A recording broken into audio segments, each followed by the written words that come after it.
आज हम लोग आपकी कक्षा 12 में कवि नरेंद्र शर्मा जी द्वारा रचित कविता मधु की एक बूंद के चौथे पद्यांश का संदर्भ, प्रसंग, व्याख्या और काव्य सौंदर्य लिखना सीखेंगे।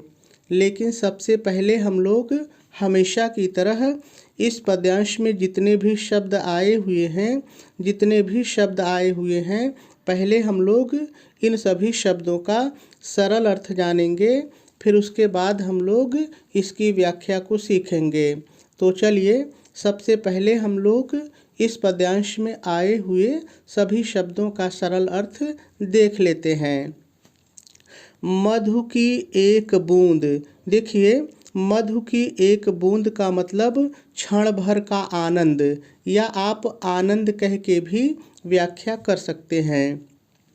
से बचकर। देखिए, से बचकर का मतलब यहाँ पर है प्राप्त न होने पर, प्राप्त न होने पर। व्यक्ति, व्यक्ति माने मनुष्य, व्यक्ति माने मनुष्य। मात्र, मात्र माने केवल, मात्र माने केवल। की सरल है, कोई दिक्कत नहीं है। बची, बची मतलब बचा रह जाता है, या आप केवल रह जाता है कह के भी व्याख्या कर सकते हैं। चदरिया, चदरिया माने चादर, चदरिया माने चादर। कौन सी चादर है ये हम लोग व्याख्या में देखेंगे। ना घर तेरा, ना घर मेरा, सभी शब्द सरल हैं। रैन बसेरा। देखिए, रैन बसेरा मतलब रात्रि निवास का स्थान, रैन बसेरा मतलब रात भर रहने का स्थान। बनी मतलब बन जाती है या है, बन जाती है या है, जैसा वाक्य में बैठ जाए। नगरिया, नगरिया माने संसार, नगरिया माने संसार। तो सभी शब्दों का सरल अर्थ हम लोगों ने देख लिया। अब हम लोगों को इस पद्यांश की व्याख्या सीखनी है, लेकिन इसकी व्याख्या को सीखने से पहले हम लोग थोड़ा सा इसका संदर्भ और प्रसंग लिख लेते हैं, फिर उसके बाद इसकी व्याख्या को सीखते हैं। तो चलिए सबसे पहले हम लोग संदर्भ लिख लेते हैं। आप संदर्भ हेडिंग डालेंगे, डैश डालेंगे और डैश डाल करके लिखेंगे प्रस्तुत पद्यांश हमारी पाठ्य पुस्तक हिंदी के काव्य खंड में संकलित मधु की एक बूंद नामक शीर्षक कविता से उद्धृत है। इसके रचयिता नरेंद्र शर्मा जी हैं। यह पद्यांश उनके कविता संग्रह बहुत रात गए में संकलित है। पूर्ण विराम लगा देंगे और आपका संदर्भ पूरा हो जाएगा। चलिए अब प्रसंग लिख लेते हैं।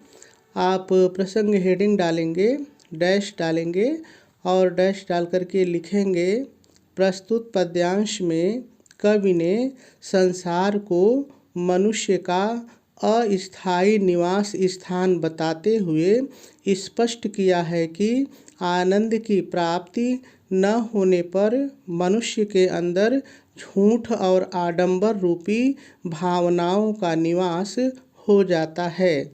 पूर्ण विराम लगा देंगे और आपका प्रसंग भी पूरा हो जाएगा। चलिए अब हम लोग इस पद्यांश की व्याख्या को सीखते हैं। तो कवि कहते हैं, मधु की एक बूंद से बचकर व्यक्ति मात्र की बची चदरिया।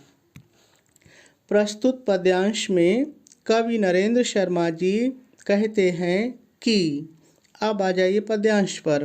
कहते हैं कि आनंद की, मधु की एक बूंद आनंद की प्राप्ति न होने पर, से बचकर प्राप्त न होने पर, आनंद की प्राप्ति न होने पर मनुष्य का जीवन, व्यक्ति मनुष्य का जीवन केवल, मात्र केवल, मनुष्य का जीवन केवल झूठ और आडंबर की को बदल के हम लोग कहेंगे झूठ और आडंबर की चादर के समान, चदरिया चादर के समान बचा रह जाता है, बचा रह जाता है।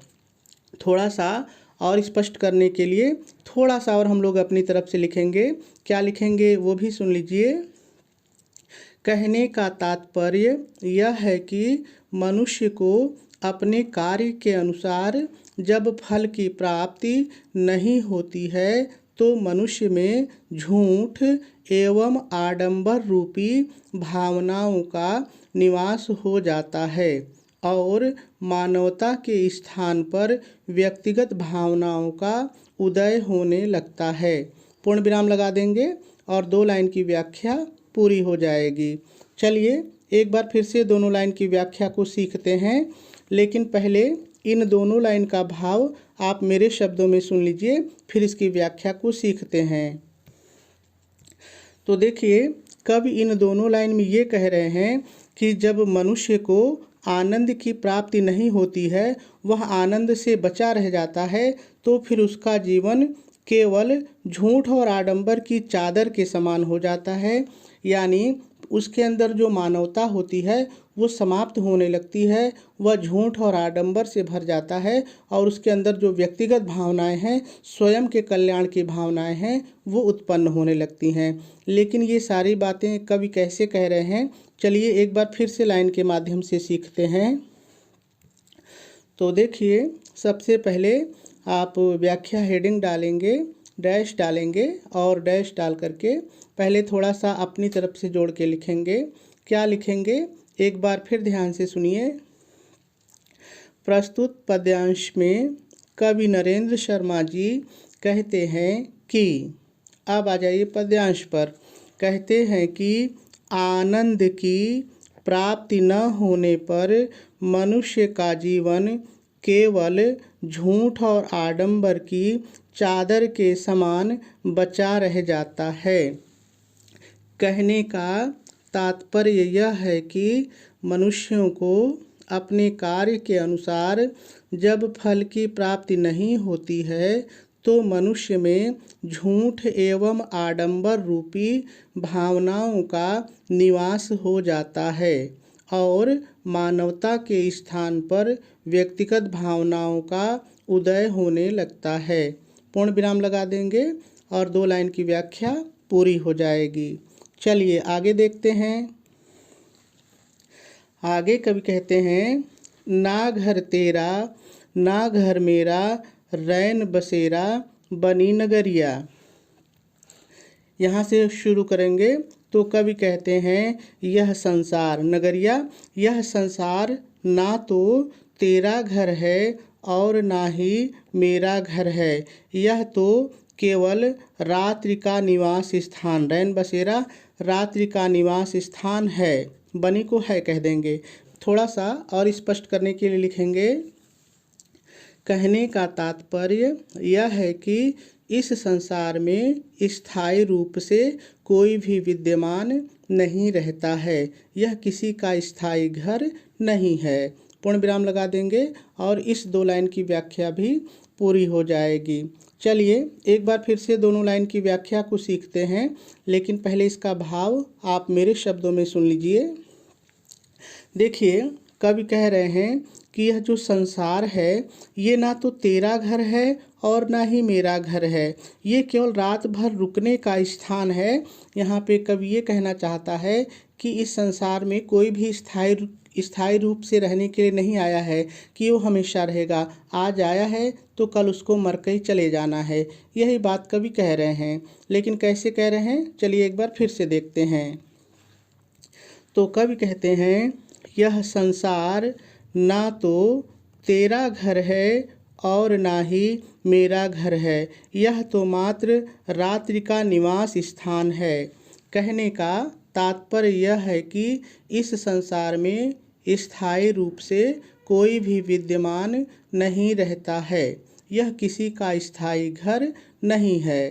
पूर्ण विराम लगा देंगे और आपकी व्याख्या पूरी हो जाएगी।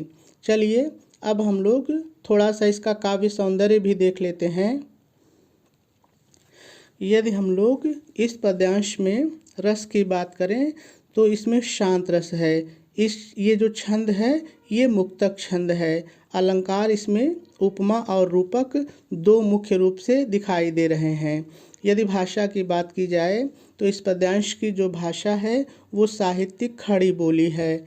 शैली इसकी गीतात्मक है, गुण इसमें प्रसाद है और शब्द शक्ति इसमें लक्षणा है।